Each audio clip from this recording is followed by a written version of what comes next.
সম্মানিত উপস্থিতি, আজকে সূরা ইউসুফের 5টি আয়াতের তাফসীর হবে। 38, 39, 40, 41, 42 এই 5টি আয়াতের তাফসীর হবে। ইতিপূর্বে একটি একটি করে সূরা ইউসুফের 10টি পর্ব শেষ হয়েছে। আজকে সূরা ইউসুফের 11তম পর্ব তাফসীর হবে। কয় আয়াতের? 5টি আয়াতের, 38 থেকে নিয়ে 42 পর্যন্ত এই 5টি আয়াতের। আজকের এই আয়াতে কারিমাগুলোর তাফসীরের মূল বিষয়বস্তু মোটা দাগে বড় বড় অক্ষরে বোঝার সহায়তার্থে আমরা এভাবে বুঝে নিতে পারি। ইউসুফ আলাইহিস সালাতু ওয়াস সালামের কারাবরণ, জেলখানায় যাওয়ার পরে তার অবস্থা এবং সেখানে দুই সাথীর প্রশ্ন এবং সেই প্রশ্নের উত্তর অর্থাৎ স্বপ্নের ব্যাখ্যা তাবির তিনি প্রদান করবেন। ইউসুফ আলাইহিস সালাতু ওয়াস সালাম যখন কারারুদ্ধ হলেন, কি কারণে হয়েছে ইতিপূর্বে 10তম পর্বে আমরা সেই বিষয়টি জানতে পেরেছি। এরপরও এক কথায় বলে নিচ্ছি, জুলাইখার স্বামী আজিজে মিসর তিনি ইউসুফকে জেলখানায় পাঠালেন নিজের এবং তার কাছের নৈকট্যপ্রাপ্ত লোক যারা ছিলেন তাদের পরামর্শকল্পে, যে ইউসুফকে যদি জেলখানায় পাঠানো হয় তাহলে জুলাইখা হয়তো ইউসুফকে ভুলে যাবে, উভয়ের মাঝখানে ভাটা পড়বে। আর একটা কারণ হলো, মিশরের মধ্যে শহরে যেহেতু কানাঘুষা হচ্ছে, তো ইউসুফকে জেলখানায় পাঠালে একসময় মানুষ এই কথা বলা ছেড়ে দেবে এবং মানুষ এই বিষয়টি ভুলে যাবে। ইউসুফ আলাইহিস সালাতু ওয়াস সালাম জেলখানায় গেলেন এবং সেখানে যাওয়ার পরে জেলখানার সাথীদের সাথে তার যে আচরণ, তার যে ব্যবহার, এগুলো দেখে তারা মুগ্ধ হলো এবং ইউসুফ আলাইহিস সালাতু ওয়াস সালামকে সকলে খায়ের খা, কল্যাণকামী এবং মঙ্গলকামী হিসাবে গ্রহণ করল। ইউসুফ আলাইহিস সালাতু ওয়াস সালামের কাছে জেলখানার দুইজন সাথী এসে দুইটি স্বপ্নের কথা ব্যক্ত করল এবং তারা বলল, আপনাকে আমাদের কাছে হিতাকাঙ্ক্ষী মনে হচ্ছে, আপনি স্বপ্নের সঠিক ব্যাখ্যা হয়তো দিতে পারবেন, আপনি আমাদের স্বপ্নের সঠিক ব্যাখ্যা প্রদান করুন। ইউসুফ আলাইহিস সালাতু ওয়াস সালাম যেহেতু পয়গম্বর নবী, তিনি নবী সুলভ আচরণের বহিঃপ্রকাশ তার দ্বারা হলো। ইউসুফ আলাইহিস সালাতু ওয়াস সালাম প্রথমেই তার পরিচয় তুলে ধরলেন। এর কারণ হলো, কোনো আলোচক বক্তা যখন তার ব্যক্তিত্ব শ্রোতার সামনে, উপস্থিত ব্যক্তিবর্গের সামনে সঠিকভাবে উপস্থাপন করতে পারে, তখন শ্রোতাদের জন্য সেই কথাগুলো বোধগম্য হওয়া বা গ্রহণ করা সহজ হয়।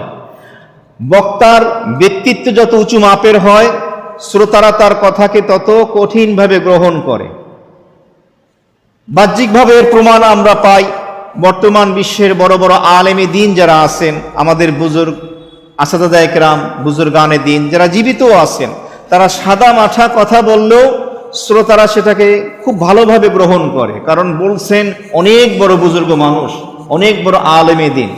অনেক ক্ষেত্রে দেখবেন যে কথা তেমন একটা বেশি আহামরি না, সাদা মাঠাই, কারণ তারা এত স্টাডি গবেষণা করার সময় পান না, বয়সও হয়ে গেছে, স্মৃতিশক্তিও তাদের কম, কিন্তু বড় ব্যক্তিত্ব হওয়ার কারণে শ্রোতারা সেই কথাটা ভালোভাবে গ্রহণ করে।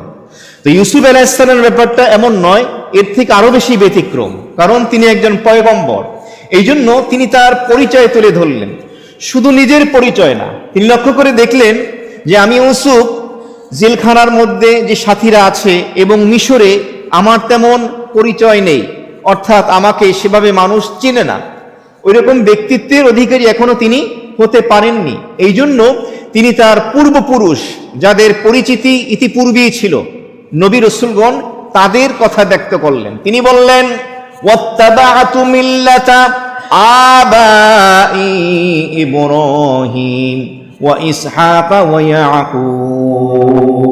তিনি বললেন, ওয়াত্তাবা'তু, আমি অনুসরণ করি, মিল্লাতা আবাই, আমার পূর্বপুরুষ যারা রয়েছেন তাদের ধর্মকে। পূর্বপুরুষ কারা? ইব্রাহিম আলাইহিস সালাতু ওয়াস সালাম ইসহাক আলাইহিস সালাতু ওয়াস সালাম এবং ইয়াকুব আলাইহিস সালাতু ওয়াস সালাম, তিনি প্রথম পুরুষ, দ্বিতীয় পুরুষ, তৃতীয় পুরুষ তুলে ধরলেন তাদের সামনে। আমি প্রশ্ন রাখি, স্মরণ থাকলে বলবেন, ইউসুফ আলাইহিস সালাতু ওয়াস সালামের বাবার নাম কি? হযরত ইয়াকুব আলাইহিস সালাতু ওয়াস সালাম। আর ইয়াকুব আলাইহিস সালাতু ওয়াস সালামের বাবার নাম কি? ইসহাক আলাইহিস সালাতু ওয়াস সালাম। আর ইসহাক আলাইহিস সালামের বাবার নাম কি? হযরত ইব্রাহিম আলাইহিস সালাতু ওয়াস সালাম। তিন পুরুষের কথা তিনি ব্যক্ত করলেন। মুফাসসিরিনে কেরামগণ লিখেছেন, এর কারণ হলো তখন ইউসুফ আলাইহিস সালামকে মিশরে এবং জেলখানায় মানুষ অতটা চিনত না, তার ব্যক্তিত্ব বিকশিত হয়নি, কিন্তু তার পূর্বপুরুষ যারা ছিলেন ইব্রাহিম, ইসহাক, ইয়াকুব, তাদের পরিচিত ছিল এবং সুপরিচিত তারা ছিলেন, যার কারণে তাদের কথা ব্যক্ত করলেন। আমি কাদের বংশের লোক, লক্ষ্য করে দেখো, আমি কাদের ধর্মকে অনুসরণ করছি, এ কথা বলে তিনি তার ব্যক্তিত্বকে তুলে ধরলেন, যাতে করে তার কথার গুরুত্ব তারা অনুধাবন করতে পারে। এখানে মুফাসসিরিনে কেরামগণ লিখেছেন যে এটার দ্বারা তিনি তার আত্মপ্রশংসা করেননি। এর কারণ হলো, কোনো আলেমে দ্বীন যদি নতুন কোনো এলাকায় যায় যেখানে মানুষ তাকে চেনে না, তাহলে সে তার কিছু গুণাবলী, বৈশিষ্ট্য যদি উপস্থিত শ্রোতাবিন্দুর সামনে তুলে ধরে, এটা আত্মপ্রশংসার মধ্যে হয় না, কারণ সে নিজের গুরুত্ব বুঝাচ্ছে, যাতে করে মানুষ সহজে তার কথাটা গ্রহণ করতে পারে, কথাকে গুরুত্ব বেশি দেয়। এই কারণে তিনি এভাবে ব্যক্ত করেছেন। এছাড়াও আল্লাহ তাআলা কোরআনে মাজিদে বলেছেন, ও আম্মা বিনিআমাতি রাব্বিকা ফাহাদ্দিস, হে আমার হাবিব, আপনাকে যে নিয়ামত আপনার রব প্রদান করেছেন, সেই নিয়ামতগুলো আপনি মানুষের সামনে ব্যক্ত করেন। আল্লাহ তাআলা আমাদেরকে যে নিয়ামত দিয়েছেন, এটা যদি আমরা আল্লাহর নিয়ামত হিসাবে মানুষের কাছে প্রকাশ করি, এটা গুনার ভিতরে পড়বে না, এটা আত্মপ্রশংসার ভিতরে পড়বে না, কারণ এটা আল্লাহর নিয়ামতকে আপনি প্রকাশ করলেন। কারণ আপনার দিল যদি সাফ থাকে, তাসহিহ নিয়ত যদি হয়, নিয়ত যদি বিশুদ্ধ হয়, তাহলে কোনো সমস্যা নেই, কারণ আপনার উদ্দেশ্য হলো তাওহীদের দাওয়াত উম্মার কাছে পৌঁছানো। এই কথাটাই তিনি ব্যক্ত করেছেন।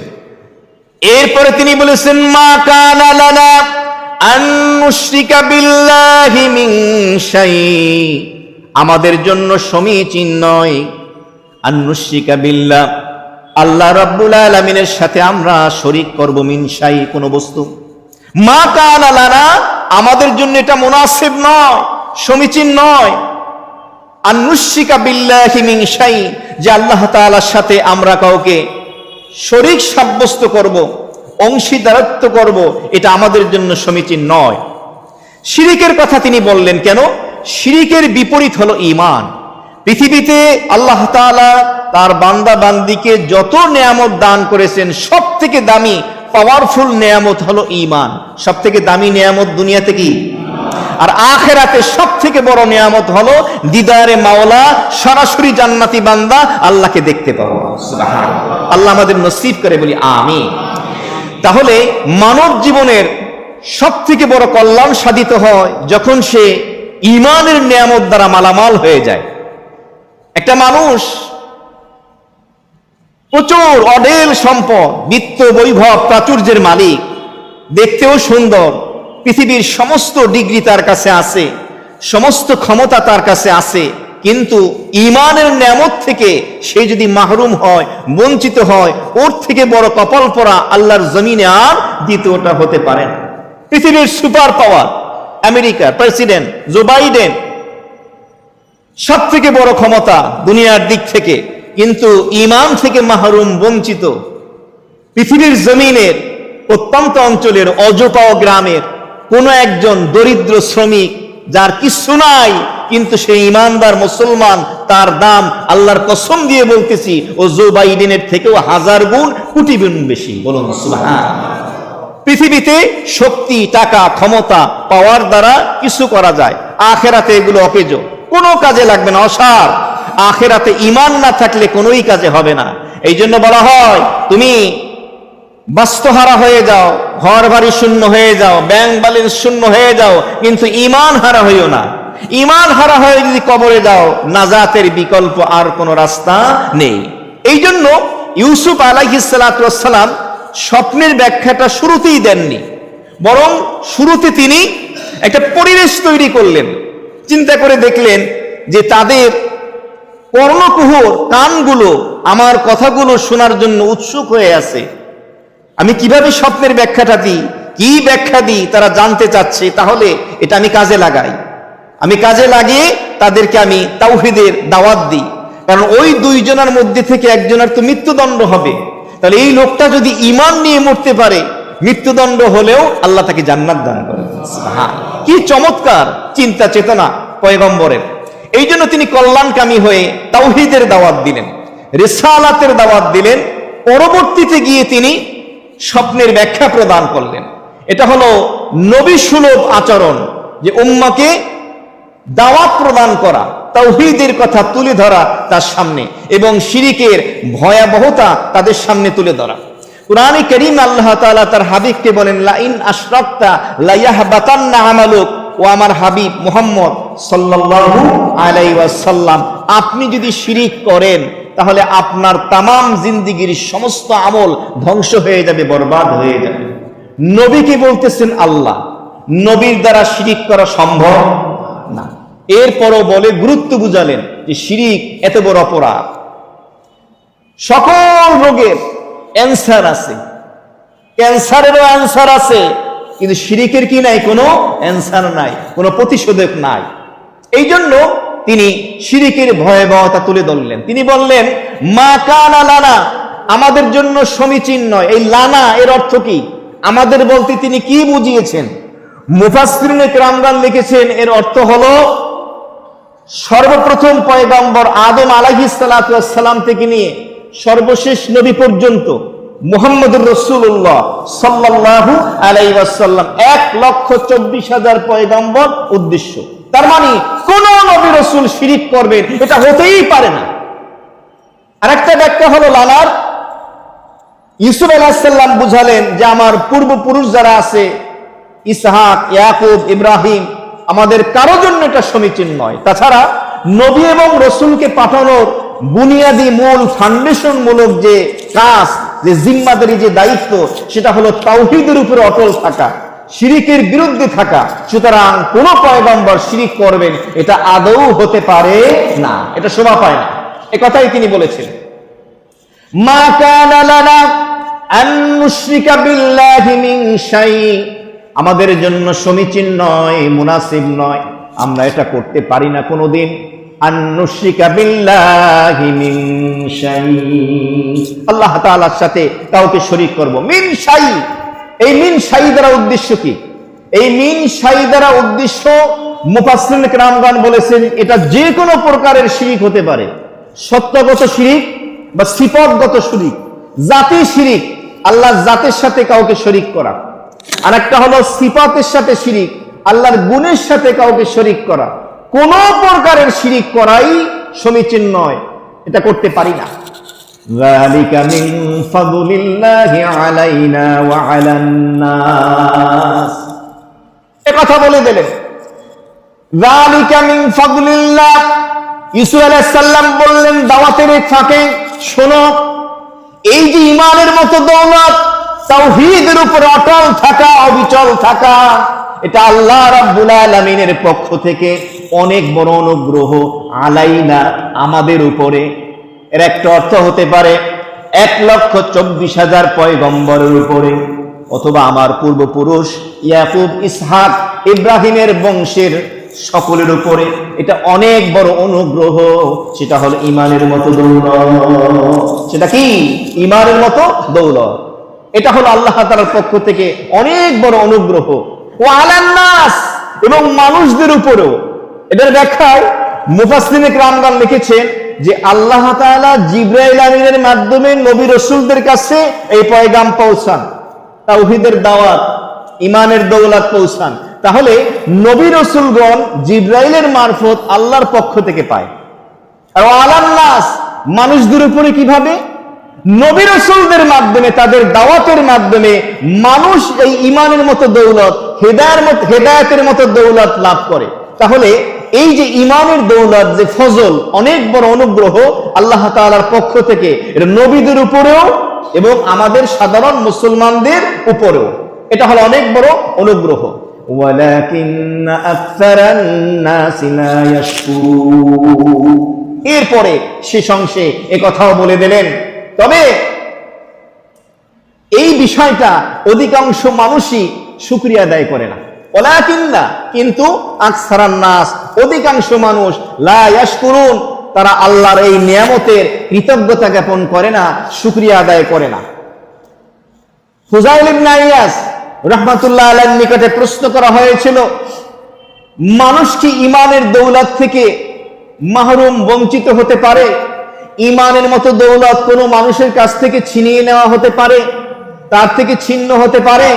তিনি এর উত্তরে বললেন, হ্যাঁ, কোন ঈমানদার যদি তার ঈমানের নিয়ামত পাওয়ার পরে এর শুকরিয়া আদায় না করে আল্লাহর কাছে, তাহলে এই শুকরিয়া আদায় না করার কারণে, নাশুকরির কারণে, অকৃতজ্ঞতার কারণে এই ঈমানের দৌলত তার থেকে ছিন্ন হতে পারে। যেমন মনে করেন, আল্লাহ তাআলা আমাদেরকে জন্মসূত্রে মুসলমানের ঘরে পাঠিয়েছেন। পৃথিবীতে আরো অন্যান্য ধর্মাবলম্বী আছে না?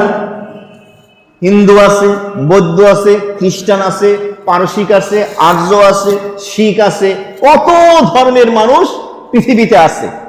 তারা তাদের বুদ্ধি, বিবেক, বুদ্ধিমত্তা, বিচক্ষণতা দ্বারা তাদের ধর্মকে জাস্টিফাই করে, তাদের ধর্মটাকেই তারা সঠিক মনে করে, সঠিকভাবে মানুষের কাছে তুলে ধরে, দাবি করে।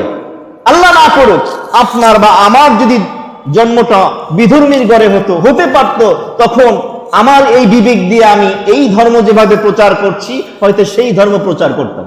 তাহলে জন্মসূত্রে আমরা ঈমানের নিয়ামত পেয়েছি না? ফিরে পেয়ে গেছি, জন্মসূত্রে পেয়ে গেছি। এখন এটা পাওয়ার পরে যদি নিয়ামতের শুকরিয়া আদায় না করি, তাহলে এর থেকে বড় অকৃতজ্ঞ, নাফরমান আর আল্লাহর জমিনে হতে পারে। এটা শুকরিয়া কিভাবে আদায় হবে? এটা শুকরিয়া আদায় হবে আল্লাহ তাআলার সবগুলো হুকুম তার প্রিয় হাবিব সাল্লাল্লাহু আলাইহি ওয়াসাল্লামের সুন্নাহ মোতাবেক যখন আমরা পালন করব, আল্লাহর নিয়ামতকে যখন বলবো আলহামদুলিল্লাহ, আল্লাহ আমাদের নিয়ামতটাকে আরো বহুগুণ বাড়াইয়ে দেবেন। তো এখানে আল্লাহ বলে দিলেন, ওয়ালাকিন্না আকসারান নাস লা ইয়াশকুরুন, কিন্তু অধিকাংশ মানুষ এই নিয়ামতের শুকরিয়া আদায় করে না। 38 নম্বর আয়াতে গেল। এরপরে দ্বিতীয় দাওয়াত দিচ্ছেন ইউসুফ আলাইহিস সালাম, 39 নম্বর আয়াত, ইয়া সাহিবা ইস-সিজনি আরবাবুম মুতাফাররিকুন খায়রুন আমিল্লাহিল ওয়াহিদুল কাহ্হার। ইয়া সাহিবা ইস-সিজন, ও জেলখানার সাথীরা। সাহিবা, সাহিব মানে সাথী, সিজনুন শব্দের অর্থ কারাগার, জেলখানা। ও জেলখানার সাথীরা, আরবাবুম, রবের বহু বচন আরবাব, মুতাফাররিকুন, অনেক খোদা, খায়রুন, উত্তম, আম নাকি আল্লাহু ওয়াহিদুল কাহ্হার, এক অদ্বিতীয় পরাক্রমশালী এক আল্লাহ উত্তম, নাকি অনেক খোদা উত্তম? তাদেরকে প্রশ্ন করলেন। বোঝা যায় জেলখানার এই সাথীরা তারা ইমানদার ছিলেন না, তারা একাধিক খোদায় বিশ্বাসী ছিলেন। কারণ পৃথিবীর জমিনে সূচনা লগ্ন থেকে আজ অব্দি একাধিক খোদার পূজারী বিদ্যমান আছে। কেউ করে মাছের পূজা, কেউ করে গাছের পূজা, কেউ করে পাথরের পূজা, কুমিরের পূজা আছে কিনা, পীর পূজা, নক্ষত্রের পূজা, সূর্যের পূজা, চন্দ্রের পূজা, বিভিন্ন রকমের পূজারী আছে। এটা বাংলাদেশি বেশি টের পাইবেন না। বাংলাদেশি সর্বোচ্চ আপনি পাবেন ওই গজাল মাছ, কুমির, অথবা কোনো মাজারের পূজা, পীর পূজা, ভণ্ড যদি বিদআতি হয়, এতটুকু পাবেন। আপনি যদি ভারতবর্ষে যান, সেখানে দেখবেন যে মানুষ কত জিনিসের পূজা করে, শিরিকের ভিতরে লিপ্ত আছে। আল্লাহ আমাদের ঈমান এবং আমলকে শিরিক থেকে মুক্ত রাখে, বলি আমিন। বেদাত থেকে আমাদের নেক আমলগুলো আল্লাহ হেফাজত করে, বলি আমিন। এখানে চমৎকার একটা নুকতা আছে, চমৎকার একটা কথা আছে। সে কথাটা হলো, যারা মুনাফিক কিসিমের, বিশেষ করে যারা শিয়া সম্প্রদায়, এদের মধ্যে একটা দল আছে যারা আবু বকর সিদ্দিক রাদিয়াল্লাহু তাআলা আনহু এবং ওমর ফারুক রাদিয়াল্লাহু তাআলা আনহুর থেকে আলী রাদিয়াল্লাহু তাআলা আনহুকে বেশি মর্যাদা দেন, গুরুত্ব দেন। এমন শিয়া সম্প্রদায় আছে যারা মদিনাতুল মুনাওয়ারায় যাওয়ার পরে রওজায়ে আতহারে নবীর কদম মোবারকের কাছে দুই সাহাবীর কবর আছে, একজন আবু বকর সিদ্দিক রাদিয়াল্লাহু তাআলা আনহু আর একজন কে ওমরে ফারুক রাদিয়াল্লাহু তাআলা আনহু। ওই শিয়াদের মধ্যে একটা দল আছে নবীজির কবর জিয়ারত করে রওজা, কিন্তু আবু বকর ওমরের করে না, তারা আলীকে বেশি প্রাধান্য দেয়। তো এদের থেকে একটা প্রশ্ন আসলো যে নবী করিম সাল্লাল্লাহু আলাইহি ওয়াসাল্লামের সাথে যখন হিজরতের পথে সাথী ছিলেন কে? আবু বকর সিদ্দিক রাদিয়াল্লাহু তাআলা আনহু। সেখানে আবু বকর যখন ভয় পাচ্ছিলেন যে আল্লাহর হাবিব কি দুশমনরা দেখে ফেলে কিনা, তখন বলেছিলেন ইয়াকুলু লিসাহিবিহি লা তাহজান ইন্নাল্লাহা মা'ানা। তখন আল্লাহর হাবিব তার সাথে আবু বকরকে বলেছিলেন লা তাহজান, তুমি ভয় পেও না, ইন্নাল্লাহা মা'ানা, নিশ্চয়ই আল্লাহ আমাদের সাথে আছে, আবু বকর তুমি ভয় পেও না। তো ওই যে শিয়া সম্প্রদায়ের কিছু লোক তারা বলে যে আল্লাহর হাবিব এখানে সাহেব বলে তার সাথী আবু বকরকে বুঝাইছেন, তো ইউসুফও তো তার জেলখানার সাথীকে সাহেব বলছেন, তাহলে মর্যাদার কি হলো? আমার প্রশ্ন বুঝতেছে? বুঝছেন না? এগুলো খুব সূক্ষ্ম, চিকন এবং কঠিন কথা, সচরাচর আলোচনা হয় না। কুরআনে কারীমে আল্লাহর হাবিব আবু বকরকে সাহেব বলেছেন, তার সাথী। আল্লাহ তাআলা বলেছেন আল্লাহর হাবিব তার সাথীকে বলছেন আবু বকর ভয় পেও না, লা তাহজান, ভয় পেও না, ইন্নাল্লাহা মা'ানা, আমাদের সাথে কে আছে? তো শিয়ারা বলতেছেন যে নবীজির সাথে সাহেব, আবু বকর সাথী। ওদিকে তো সূরা ইউসুফের ভিতরে ইউসুফও তো বলছেন জেলখানার সাথী, তাহলে জেলখানার সাথী আর আবু বকর নবীজির সাথী, আবু বকরের মর্যাদা এই সাহেব সাথী দ্বারা কতটুকু বাড়লো? প্রশ্ন বুঝতেছেন? এর উত্তর হলো ইউসুফ আলাইহিস সালাম বলছেন ইয়া সাহিবা ইসসিজিনি, জেলখানার সাথী। আর কুরআনে কারীমের এখানে বলা হয়েছে ইদ ইয়াকুলু লিসাহিবিহি, আল্লাহ বলেন যখন আমার হাবিব বললেন লিসাহিবিহি, আমার হাবিবের সাথী। আল্লাহু আকবার। ইউসুফ আলাইহিস সালাম বলছেন জেলখানার সাথী, আর আল্লাহ বলতেছেন আবু বকর কার সাথী? আমার হাবিব মুহাম্মদ সাল্লাল্লাহু আলাইহি ওয়াসাল্লামের সাথী। পার্থক্য বুঝতেছেন? জেলখানার সাথী আর এক জায়গায় বলতেছেন নবীর সাথী, তাহলে আবু বকরের মর্যাদা বাড়লো না কমলো? হ্যাঁ, দাঁত ভাঙা জবাব হয়ে গেল। তিনি বললেন ও জেলখানার সাথীরা শোনো, আরবাবুন মুতাফাররিকুন, অনেক খোদা খায়রুন উত্তম, আম নাকি আল্লাহু ওয়াহিদুল কাহ্হার, এক পরাক্রমশালী আল্লাহ উত্তম, তোমাদের কাছে প্রশ্ন রাখি। তিনি এভাবে তাওহীদের দাওয়াত দিলেন। আবার এর অর্থ হলো অনেক খোদা, এই অনেক খোদা দ্বারা পৃথিবীতে এমন মানুষও আছে যারা স্বর্ণ দিয়ে খোদা বানায়, রূপা দিয়ে খোদা বানায়, পাথর খোদাই করে বানায়, মাটি দিয়ে বানায়, বিভিন্ন জিনিস দিয়ে তারা তাদের প্রতিমা তৈরি করে। তৎকালীন আইয়ামে জাহিলিয়াতের যুগে ইবতেদাই ইসলাম তারা বিভিন্ন খোদা বানাতো, যাদের নাম ছিল লাত, মানাত, উজ্জা, হুবাল, এই বিভিন্ন খোদা ছিল। এক এক খোদার কাছে এক এক জিনিস তারা চাইতো। এটাকে সহজভাবে বোঝার জন্য আমরা এইভাবে বলতে পারি, বর্তমানে হিন্দু সম্প্রদায় আছে না, তাদের একাধিক খোদা আছে না, এক এক খোদার কাছে কিন্তু এক এক জিনিস তারা চায়। কালীর কাছে মনে হয় বিদ্যা এরকমের, দুর্গা আছে, কালী আছে, গণেশ আছে, আছে কি নাই? এই যে সামনেই মনে হয় বড় পূজা আসতেছে হিন্দু সম্প্রদায়ের, তাদেরকে আমি ছোট বা তুচ্ছ তাচ্ছিল্য করছি না, বুঝানোর জন্য বলছি যে তারা এক একটা খোদা বানিয়েছে, এক এক খোদার কাছে এক এক জিনিস চায়। আর আমাদের কপাল পোড়া মুসলিম জাতি ক্ষমতার লোভে এই হিন্দুর মণ্ডপে গিয়ে এরাও গিয়ে তাদের প্রশংসা করে, বলেন নাউযুবিল্লাহি মিন যালিক। ঈমান সলব হয়ে যাবে, তাকে তওবা ইস্তিগফার করে নতুন ভাবে কালেমা পড়ে আবার তাকে মুসলমান হতে হবে। এমনি ভাবে অনেক ভণ্ডপীর আছে, তাদের কাছে গিয়ে মানুষ অনেক কিছু চায় এবং তাদের বিভিন্ন নাম দেয়। গাউসুল আজম, গাউসুল আজম, আপনি আব্দুল কাদের জিলানী বলতে পারেন রাহমাতুল্লাহ আলাইহি, অনেক বড় বুজুর্গ ছিলেন, কিন্তু গাউসুল আজম এটা বলা ঠিক হবে না। বলবেন অনেক বড় বড় হুজুর স্কলাররা বলতেছেন, সেটা তাদের বক্তব্য। কেন? গাউসুল শব্দের অর্থ হলো সাহায্য, অর্থ কি? আর আজম শব্দের অর্থ হলো সব থেকে বড়, সব থেকে বড় সাহায্যদাতা কে? এইটা কোনো মানুষের নাম হইতে পারে? কিন্তু নবীর নামের সামনে তো লাগাইতে পারবেন না। তো নবীজির নামের সামনে যদি আপনি লাগাইতে না পারেন, আর কারো সামনে লাগানোর সুযোগ আছে না। এই জন্য কথাবার্তা বলতে হলে সাবধানে বলতে হবে। মানুষের কাজের দ্বারা, কথার দ্বারা, চিন্তা চেতনার দ্বারা, ধ্যান ধারণার দ্বারা শিরকে মানুষ লিপ্ত হয়। এই জন্য মানুষের উজু যেমন ছুটে যায়, উজু যেমন ভেঙে যায়, এরকম মৌলিক 10টা কারণ আছে, যেই 10টা কারণে মানুষের ঈমানও ভেঙে যায়। আর ঈমান ভেঙে গেলে তাকে তওবা ইস্তেগফার করে আবার নতুন করে কালেমা পড়ে ঈমান নবায়ন করে মুসলমানের খাতায় ঈমানদারের তালিকাভুক্ত হতে হয়। আমি একটি জুমা করেছিলাম ঈমান ভাঙার 10টি মৌলিক কারণ নিয়ে। তো যাই হোক, এগুলো নিয়ে মাঝে মাঝে আলোচনা করা, যাতে আমরা শিরিক থেকে বাঁচতে পারি। তিনি তাওহীদের দাওয়াতটা চমৎকার ভাবে এভাবে তুলে ধরলেন যে, বলো একাধিক যে খোদা, এগুলো কি উত্তম, নাকি এক পরাক্রমশালী এক আল্লাহ উত্তম? আরো চমৎকার ভাবে বললেন 40 নম্বর আয়াতে, পরবর্তী আয়াতে, মা তা'বুদুনা মিন দুনিহি ইল্লা আসমাআন সাম্মাইতুমুহা আনতুম ওয়া আবাউকুম মা আনজালাল্লাহু বিহা মিন সুলতান।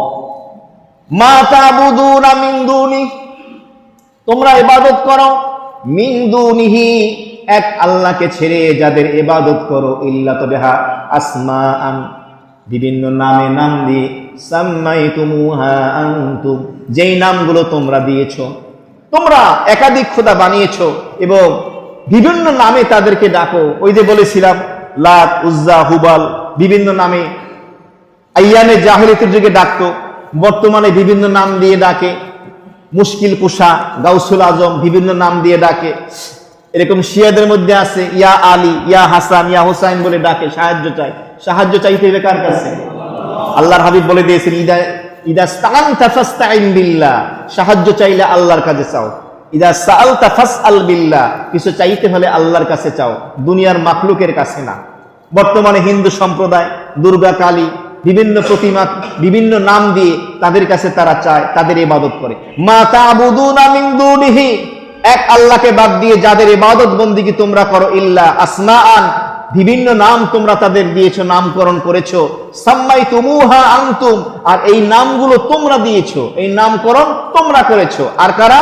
ওয়া আবাউকুম, এবং তোমাদের পূর্বপুরুষ বাপ দাদা যারা আছে তারাও এই বিভিন্ন নাম দিয়েছে, বিভিন্ন খোদা, বিভিন্ন প্রতিমা। মা আনজালাল্লাহু বিহা মিন সুলতান, অথচ আল্লাহ তাআলা এই ব্যাপারে কোনো রেফারেন্স, কোনো দলিল প্রমাণ তিনি নাজিল করেননি যে একাধিক খোদা তোমরা কিভাবে সাব্যস্ত করলে, এ কথা তিনি বলে দিলেন।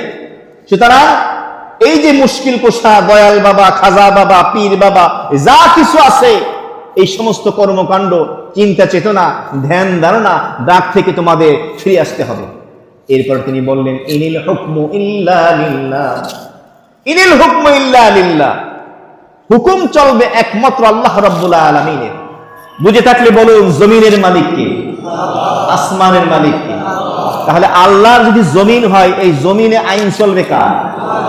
মানব রচিত সংবিধান যারা রচনা করেছেন এবং যারা মানব রচিত সংবিধানের সপক্ষে রয়েছে, এটাকে বাস্তবায়ন করার জন্য আপনারা লেগে আছেন। কোন দলের নাম নিচ্ছি না।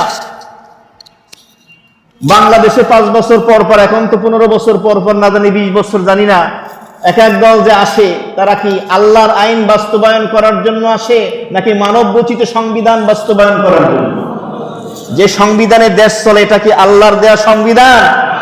অনেকে নামাজ পড়েন, হাজি সাহেব, গাজী সাহেব, সব ঠিক আছে, কিন্তু জায়গা মতো গিয়ে আপনি উল্টে যান, পাল্টে যান। আপনাকে বাঁচানোর জন্য বলছি, যদি মুসলমান হন, মুমিন হন, আপনাকে মনে প্রাণে বিশ্বাস করতে হবে, জান এবং মাল দিয়ে আপনাকে মওত পর্যন্ত চাইতে হবে, চেষ্টা করতে হবে আল্লাহর জমিনে আল্লাহর আইন যেন বাস্তবায়ন হয়। এতে করে শুধু মানুষ না, অন্যান্য যত মাখলুক আছে সকলেই শান্তিতে থাকতে পারবে। আল্লাহ আমাদেরকে চর্মচক্ষু দিয়ে দুনিয়াতে থাকা অবস্থায় অন্তত বাংলার জমিনে দেখার তৌফিক দান করেন। অনেক আছে তার কামাইয়ের উপার্জন হইল এই রাজনীতি। রাজনীতি এটা কিন্তু অনেক ভালো জিনিস। রাজনীতি মানে রাজার নীতি, যেই নীতির মাধ্যমে দেশের জনগণ, প্রজা ভালো থাকবে, দ্রব্যমূল্য নিয়ন্ত্রণ থাকবে, খাবার বিষমুক্ত থাকবে, ভেজাল মুক্ত থাকবে, ফরমালিন মুক্ত থাকবে, ফ্ল্যাট ভাড়া ঘর ভাড়া কম হবে, আমার নিয়ন্ত্রণে থাকবে, চিকিৎসা ব্যয় আমার সামর্থ্যের ভিতরে থাকবে। গভর্নমেন্ট বহির্বিশ্বের উন্নত রাষ্ট্রগুলো, মুসলিম কান্ট্রিতে জনগণের চিকিৎসার জন্য সরকারের পক্ষ থেকে সাহায্য আছে কিনা? বাংলাদেশে আছে? ডাকাতি আছে। তো রাজনীতি মানে কি? জনগণ, দেশের মানুষের কল্যাণের জন্য যেই নীতি, বর্তমানে সেই রাজনীতি নেই। এই রাজনীতি দুই ভাগে ভাগ হয়ে গেছে, হয় দুর্নীতি নয় পেট নীতি। হয় দুর্নীতি, তা না হলে পেট নীতি, পেটধারী হচ্ছে, তা না হলে দুর্নীতি হচ্ছে। আল্লাহ এই সমস্ত জালেমকে জুলুম থেকে বেঁচে থাকার তৌফিক দান। খালি তাফসীর শুনলে তো হবে না, কিসসা কাহিনী ইউসুফ জুলেখা, এখান থেকে বাস্তব শিক্ষাটা টেনে বের করতে হবে, শিক্ষা নিতে হবে। তো তাহলে এই আয়াতি কারিমার ভিতরে আল্লাহ তাআলা এই কথা বলে দিলেন ইউসুফ আলাইহিস সালামের সেই দাওয়াতের কথা। আমারা আল্লাহ তা'বুদু ইল্লা ইয়া, তোমার রব আল্লাহ রাব্বুল আলামিন আদেশ প্রদান করেছেন, আল্লাহ তা'বুদু, ইবাদত করা যাবে না, ইল্লা ইয়া, একমাত্র ইবাদত করতে হবে একজন, আর তিনি কে? আল্লাহ। আল্লাহ বললেন একমাত্র আমারই ইবাদত করতে হবে, আর কারো ইবাদত করা যাবে না। যালিকাদ দীনুল কাইয়্যিম, আল্লাহ তাআলা বলে দিলেন এটাই হলো সুপ্রতিষ্ঠিত সঠিক ধর্ম, সঠিক দিন। এই চমৎকার দাওয়াত দিলেন, ওয়ালাকিন্না আকসারান নাসি লা ইয়ালামুন, কিন্তু অধিকাংশ মানুষই এই বিষয়টা জানে না যে আল্লাহ তাআলার ইবাদতের দ্বারা দুনিয়াও আলোকিত হয়, আখিরাতেও কামিয়াবি এবং সফলতার উচ্চ শিখরে আসীন হওয়া যায়। এরপরে আসি 41 নম্বর আয়াতে কারিমা, শেষের দিকে মজা আছে, শুনেন। 41 নম্বর আয়াতে কারিমায় এসে ইউসুফ আলাইহিস সালাতু ওয়াস সালাম ওই যে দুই জেলখানার সাথী স্বপ্নের ব্যাখ্যা জানতে চেয়েছিলেন, তাদের ব্যাখ্যাটা দিবেন, তাদের ব্যাখ্যা ব্যক্ত করবেন। এবার তিনি বললেন, ইয়া সাহিবা ইসসিজিনি আম্মা আহাদুকুমা ফায়াসনি রাব্বাহু খামরা, ইয়া সাহিবা ইসসিজিনি, ও জেলখানার সাথীরা শোনো, আম্মা আহাদুকুমা, তোমাদের মধ্যে থেকে যেই ব্যক্তি, তোমাদের মধ্যে থেকে এক ব্যক্তি, ফায়াসনি রাব্বাহু খামরা, সে তার রব, এই রব দ্বারা হলো বাদশাহ মানে মালিক। আপনাদের মনে আছে বাদশার খাবারের ভিতরে বিষ মিশ্রিত করা হয়েছিল, এই দোষে বাদশার খাবার যে রান্না করে বাবুর্চি এবং বাদশাকে যে শরাব পান করায়, পানপত্র পান করায়, এই দুইজন দোষী সাব্যস্ত হয়ে জেলখানায় গিয়েছিল। সঠিক বিচার হবে, যে দোষী সাব্যস্ত হবে তার শাস্তি হবে, যে নির্দোষ সাব্যস্ত হবে সে মুক্তি লাভ করবে। ইউসুফ আলাইহিস সালাতু ওয়াস সালাম নির্দিষ্ট করে বলেন নাই যে তুমি মুক্তি লাভ করবে, আবার পুনর্বহাল হবে, তুমি তোমার পূর্বের চাকরিতে তুমি আবার সেই পদে যেতে পারবা, তোমার পদোন্নতি হবে, এভাবে বলেন নাই। তিনি বলছেন তোমাদের মধ্যে থেকে একজন, কি আহাদুকুমা, তোমাদের মধ্যে থেকে একজন, ফায়াসকি রাব্বাহু খামরা, সে তার বাদশাকে শরাব পান করাবে, পানপাত্র পান করাবে। একজন, তার মানে সে মুক্ত হয়ে পানপাত্র পান করাবে। ওয়া আম্মাল আখারু, আর অপরজন, ফায়ুসলাবু, তাকে ফাঁসি দিয়ে শূলবিদ্ধ করা হবে। ফাতাকুলুত তায়রু মির রাসিহি, আর শূলবিদ্ধ করার পরে তার মাথা থেকে পাখি এভাবে ঠোকর মেরে তার মাথার ঘিলু মগজ বস্তুগুলো এভাবে খেতে থাকবে। প্রশ্ন আসে, ইউসুফ আলাইহিস সালাতু ওয়াস সালাম দুইজনকে নির্দিষ্ট করে কেন বললেন না? নির্দিষ্ট করে না বলার কারণ হলো এই যে যদি নির্দিষ্ট করে বলেন তাহলে যেই বেচারা দোষী সাব্যস্ত হবে, যার মৃত্যুদণ্ড হবে, সে পরেশান হয়ে যাবে, অস্থির হয়ে যাবে, মৃত্যু ভয়ে কাতর হয়ে যাবে। এই জন্য তিনি নির্দিষ্ট করেননি, অস্পষ্ট রেখেছেন যে কোনো একজন। তো তিনি বললেন, ইয়া সাহিবা ইসসিজিন, ও জেলখানার সাথীরা, আম্মা, ব্যাখ্যা শোনো, আহাদুকুমা, তোমাদের মধ্যে একজন, যে কোনো একজন, ফায়াসনি রাব্বাহু খামরা, সে তার নির্দোষ সাব্যস্ত হবে, দোষ মুক্ত হবে, তার অপরাধ থাকবে না। এরপরে সে তার পূর্বের চাকরিতে বহাল হবে, আবার বাদশাকে সে পানপাত্র পান করাবে, শরাব পান করাবে। এবং এই ব্যাখ্যাটাও তিনি বলে দিলেন, সেটা কি, যে তুমি যে দেখেছিলে 3টা আঙুরের থোকা গাছ থেকে তুমি নিচ্ছ, আঙুরের থোকা থেকে তুমি রস নিংড়িয়ে পান পাত্রে নিচ্ছ। 10ম পর্বে আপনারা শুনেছেন। এর ব্যাখ্যা তিনি দিলেন যে 3 দিন পরে সে দোষমুক্ত হয়ে সে মুক্তি লাভ করবে এবং তোমার অবস্থাটা হবে ভালো। আর একজন বলেছিল যে তার স্বপ্নের কথা, তার উত্তরে 3টা শিকলের কথা বলা হয়েছে। 3টা শিকলের কথা যখন বলল, তার উত্তরে ইউসুফ আলাইহিস সালাম বুঝালেন যে 3 দিন পরে অপর এক ব্যক্তি দোষী সাব্যস্ত হবে, তাকে ফাঁসি দেওয়ার পরে শুলবিদ্ধ করা হবে, সেখান থেকে তার মাথা থেকে পাখি এভাবে খেতে থাকবে। এই ব্যাখ্যা তিনি দিলেন। ওয়া আম্মাল আখার, অপর ব্যক্তি ফায়ুসলাবু, শুলবিদ্ধ হবে, ফাতাকুলুত তায়রু মিন রাসিহি, এরপরে তার মাথা থেকে পাখি এভাবে খেতে থাকবে। এই ব্যাখ্যা তিনি সুন্দর করে তাদের সামনে তুলে ধরলেন। যখন এই ব্যাখ্যা তুলে ধরলেন, তখন ওই 2 সাথী বলল ইউসুফ আলাইহিস সালামকে, আসলে আমরা তো কোনো স্বপ্ন দেখি নাই, আমরা বানাইয়া বানাইয়া মিছামিছি আপনার কাছে বলছি। ইউসুফ আলাইহিস সালাম বলেন, কুদিয়াল আমরুল্লাযী ফীহি তাস্তাফতিয়ান, তোমরা আমার কাছে যেই স্বপ্নের ব্যাখ্যা জানতে চেয়েছো আর আমি যে ব্যাখ্যা দিয়েছি এটাই বাস্তবায়িত হবে। এর কারণ কি? মুফাসসিরিনে কেরামগণ লিখেছেন, এর একটা কারণ হলো তারা যদি মিথ্যা মিথ্যাও বলে থাকে বা পরবর্তীতে মিথ্যা দাবিও করে থাকে, এই ভুল অপরাধের কারণে তাদের শাস্তি হবে, যেটা ইউসুফ আলাইহিস সালাম ব্যাখ্যা দিয়েছেন। হাদিস শরীফের মধ্যে এসেছে যে যতক্ষণ পর্যন্ত কোনো ব্যক্তির স্বপ্নের ব্যাখ্যা প্রদান না করা হয়, ওই স্বপ্নটা পাখির পায়ের উপরে ঝুলন্ত থাকে। যখনই কেউ ব্যাখ্যা দিয়ে দেয়, ওই স্বপ্নটার ব্যাখ্যা ওইরকম বাস্তবায়িত হয়ে যাবে। এই জন্য স্বপ্নের ব্যাখ্যার ক্ষেত্রে নবী করিম সাল্লাল্লাহু আলাইহি ওয়াসাল্লামের হাদিস হলো, মান রাআ রুয়ান, কোন ব্যক্তি যদি স্বপ্ন দেখে, ফালা ইয়াকুসু, সে যেন এই স্বপ্নের কথা কারো কাছে ব্যক্ত না করে, সবার কাছে ব্যক্ত না করে, ইল্লা আলা হাবিবিন আওলাবি, সে যেন একমাত্র তার অন্তরঙ্গ বন্ধু, হিতাকাঙ্ক্ষী এবং বুদ্ধিমান ব্যক্তি ছাড়া কারো কাছে যেন ব্যক্ত না করে। তো স্বপ্নের কথা ব্যক্ত করা নিষেধ 4 শ্রেণীর লোকদের কাছে। কয় শ্রেণী? কিতাবের ভিতরে আছে যে স্বপ্নের কথা, স্বপ্ন দেখার পরে আপনি এটা ব্যক্ত করবেন না। এর আগে একটু বলে নেই, আমরা প্রতিদিনই কি দিনে রাইতে ঘুমাই কিনা? আচ্ছা, ঘুমালে স্বপ্ন দেখি কিনা? ঘুমে স্বপ্ন আছে কিনা? এখন অনেক লোক আছে প্রতিদিন আইসে, হুজুর এই স্বপ্ন দেখছি। আরে ভাই, ঘুমাইলে তো স্বপ্ন আসবেই। প্রত্যেকটা স্বপ্নের ব্যাখ্যা জানতে নেই।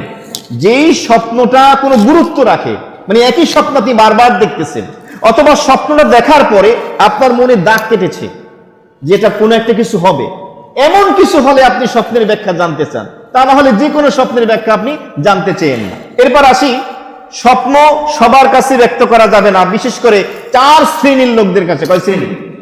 1 নম্বর বেদিন, যে নাফরমান, অবাধ্য, যার ভিতরে কোনো দিনদারি নাই, নেক আমল নাই। এই সমস্ত লোকদের কাছে স্বপ্নের ব্যাখ্যা দেওয়া যাবে না। এরকমের ভণ্ড পীর আছে না? এরকম আছে যে যাওয়া যাবে না, পাগল ছাগলের কাছে।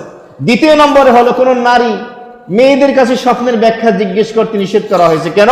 কারণ মেয়েদেরকে বলা হয়েছে না কেসাতুল আকল, পুরুষের তুলনায় তাদের অর্ধেক জ্ঞান দেওয়া হয়েছে, যার কারণে তারা সঠিক ব্যাখ্যা দিতে পারবে না। তবে হ্যাঁ, কোন নারী যদি মুআল্লিমা হয়, আলেমা হয়, শিক্ষিকা হয় এবং ওই স্বপ্নের ব্যাখ্যাটা তার জানা আছে, তাহলে তার কাছে জিজ্ঞেস করলেও সে যেন সবকের নিয়তে, পড়ার হাইসিয়তে যেন ব্যক্ত করে। 3 নম্বরে হলো স্বপ্নের কথা ব্যক্ত করা যাবে না, জিজ্ঞেস করা যাবে না স্বপ্নের তাবির ব্যাখ্যা কোন জাহেল মূর্খ লোকদের কাছে, যে নিজেই মূর্খ, তার কাছে আপনি কিসের স্বপ্নের ব্যাখ্যা জানবেন। আর 4 নম্বরে হলো স্বপ্নের ব্যাখ্যা জানতে চাওয়া যাবে না দুশমন, শত্রুর কাছে। আপনি আপনার শত্রুর কাছে যদি ব্যাখ্যা জানেন, ব্যাখ্যা কি ঠিক মতো দেবে? তার মতো দেবে।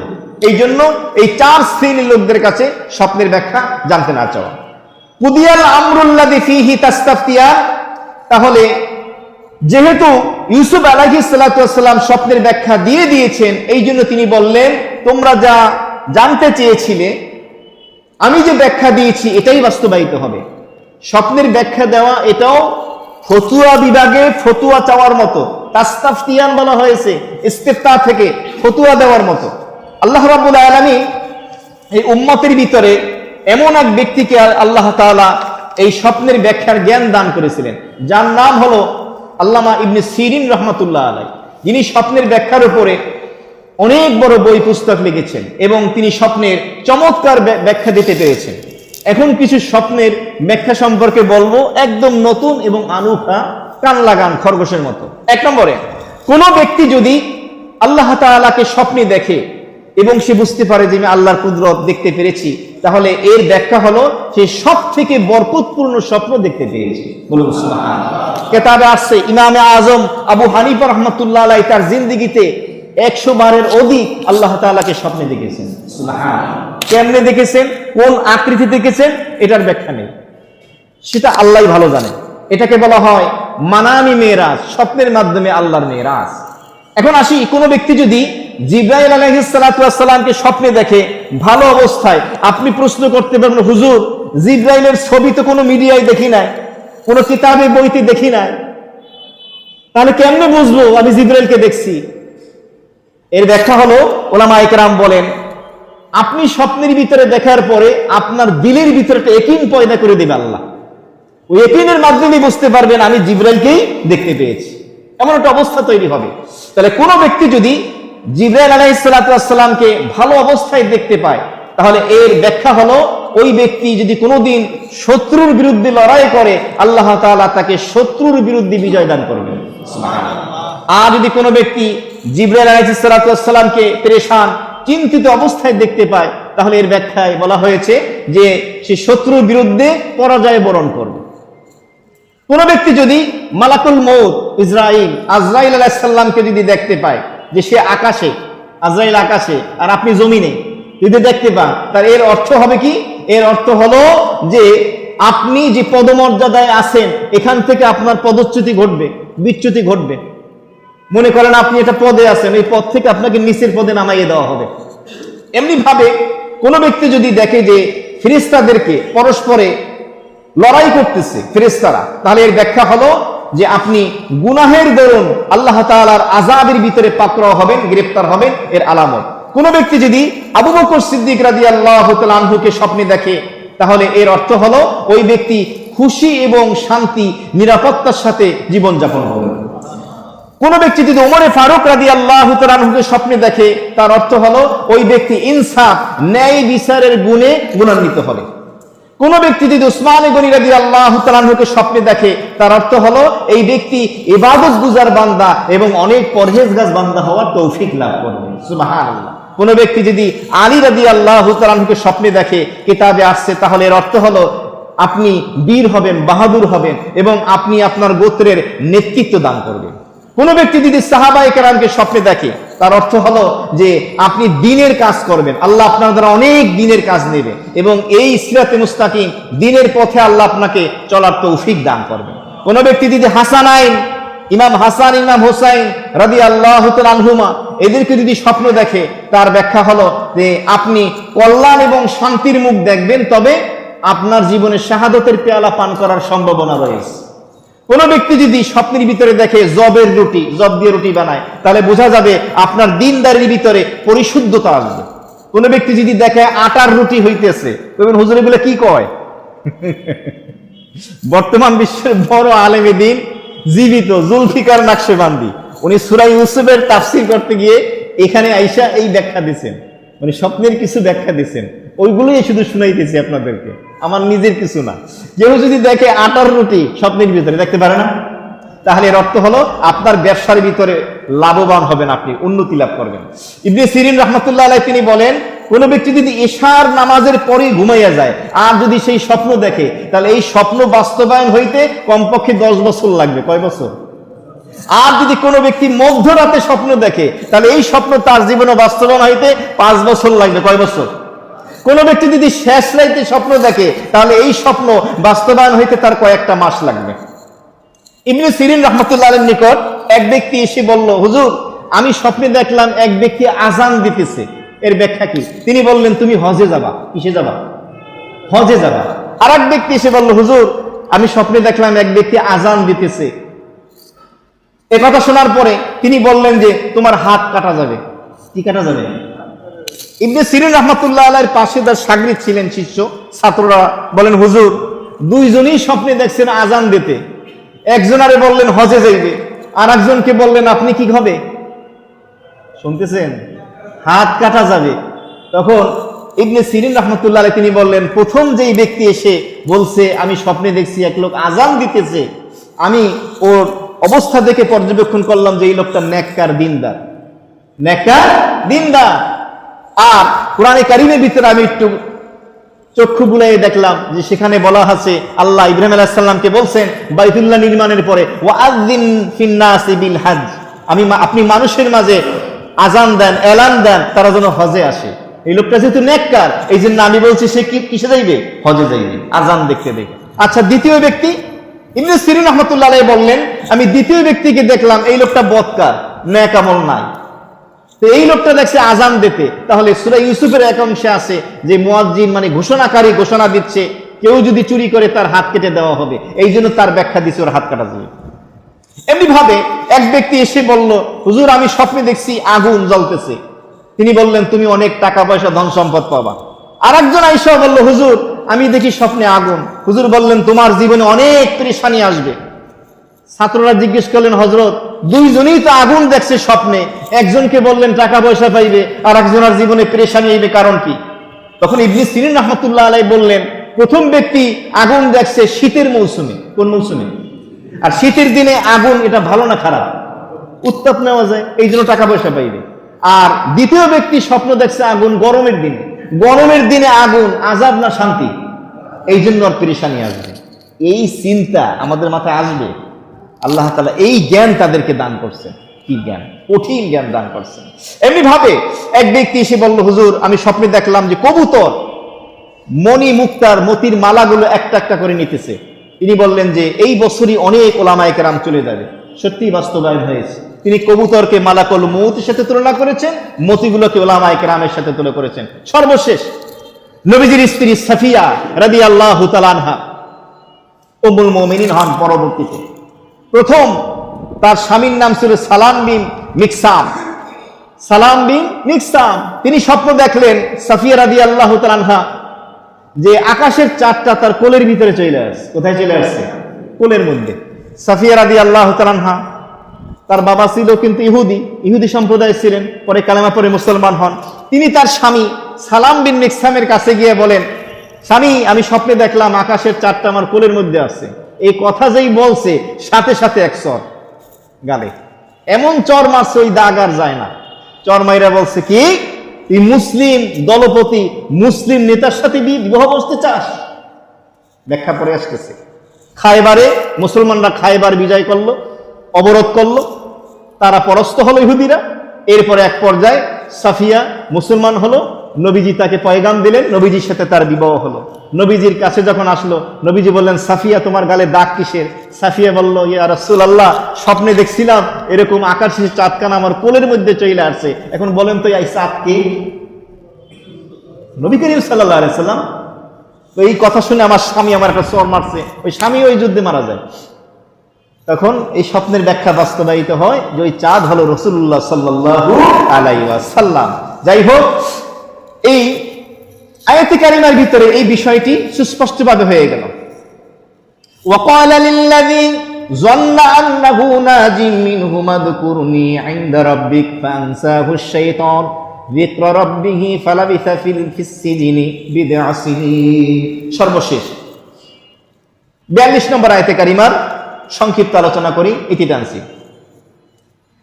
ওয়াকালা ইউসুফ আলাইহিস সালাম বললেন লিল্লাযী ওই ব্যক্তিকে জন্না ধারণা করেছিলেন আন্নাহু যার ব্যাপারে নাজিম মিনহুমা ওই দুইজনের মধ্যে থেকে যেই ব্যক্তি মুক্তি লাভ করবে সে কে? ওই যে বাদশার পানপত্র পান করাইতো ইউসুফ আলাইহিস সালাম যেই ব্যক্তির ব্যাপারে ধারণা করেছিলেন যে সে মুক্তি লাভ করবে, 3 দিন পরে নির্দোষ সাব্যস্ত হবে, এরপরে সেইভাবে বাদশার সেই পানপত্রের দায়িত্ব পাবে। ইউসুফ আলাইহিস সালাম তার কাছে বললেন উযকুরনি আমার ব্যাপারে একটু আলোচনা কইরো ইনদা রব্বিক তোমার বাদশার কাছে। ইউসুফ আলাইহিস সালাম বললেন এক পাশে নিয়া যেটাই মুক্তি লাভ করবে ওকে যে তোমার বাদশার কাছে যাবা, তুমি তো 3 দিন পরে মুক্তি লাভ করবা, তো আবার সেই পুনর্বহাল হবে, পূর্বের দায়িত্ব তুমি চাকরি পাবা। তোমার বাদশার কাছে বইলো আমি ইউসুফ নির্দোষ একটা লোক, জেলখানায় আমাকে আবদ্ধ করে রাখছে, আমার ব্যাপারে যাই একটু আলোচনা কইরো যাতে আমার মুক্তির ব্যবস্থা হয়। কিন্তু এই কাজটা আল্লাহর কাছে ভালো লাগলো না।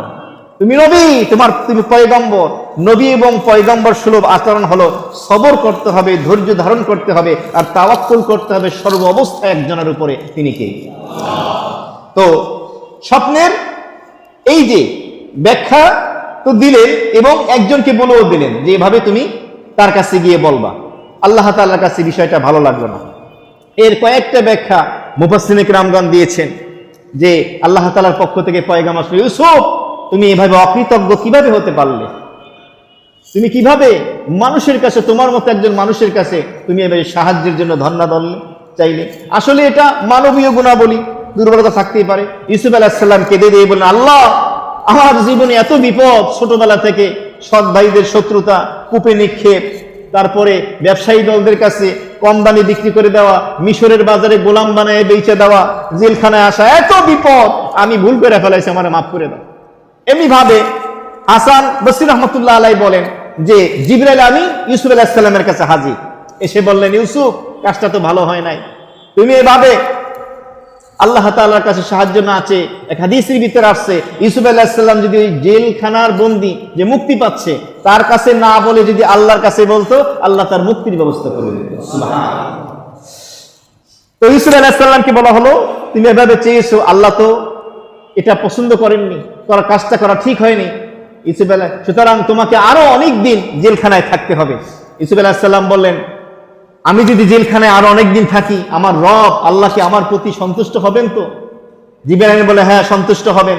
তখন ইউসুফ আলাইহিস সালাম বললেন, তাহলে ঠিক আছে, যতদিন ইচ্ছা আমি জেলখানায় থাকি, আমার আর কোনো কষ্ট নাই। বলো সুবহানাল্লাহ। আরেকটা ব্যাখ্যা, জিবরাইল আমিন ইউসুফ আলাইহিস সালামের কাছে এসে বললেন, ইউসুফ তোমাকে কে সৃষ্টি করেছে?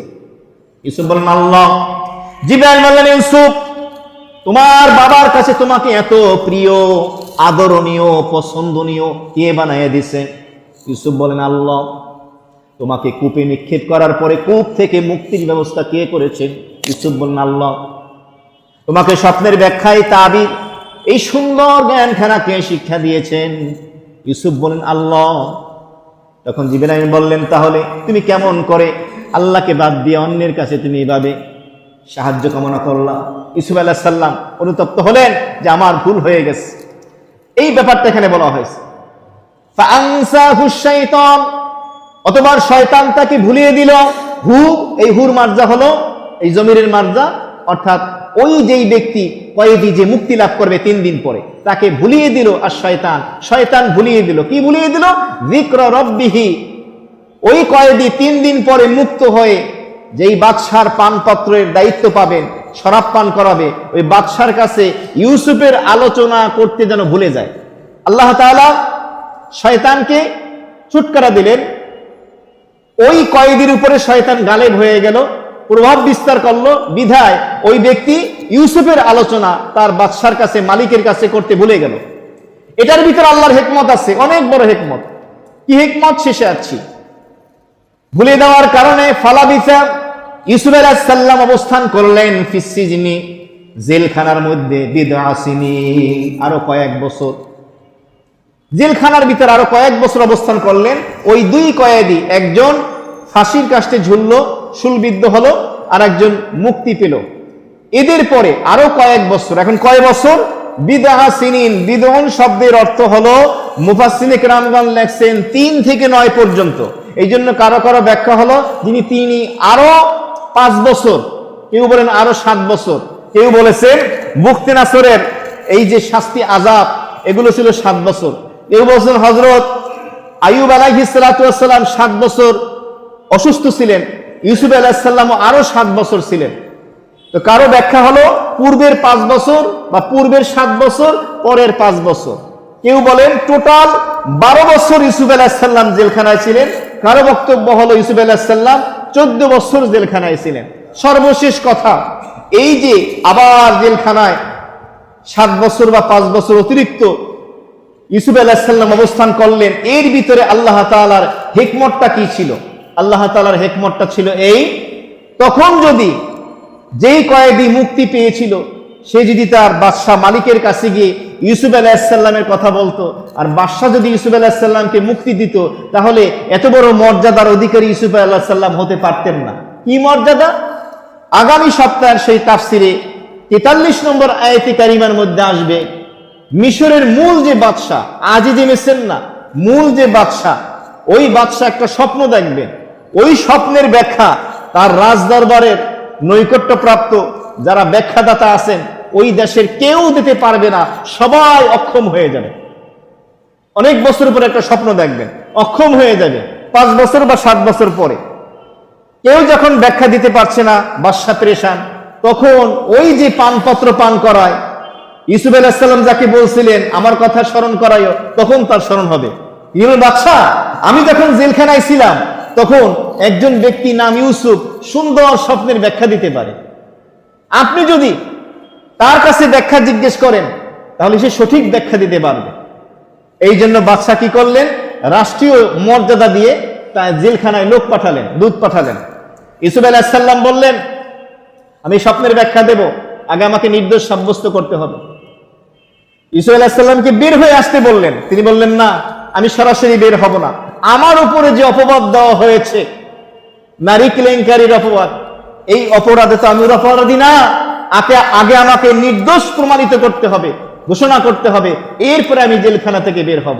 বাদশা বাধ্য হয়ে এভাবে তাকে নির্দোষ প্রমাণিত করলো, ঘোষণা করলো, সসম্মানে তাকে রাজপ্রাসাদে নিয়ে আসলো।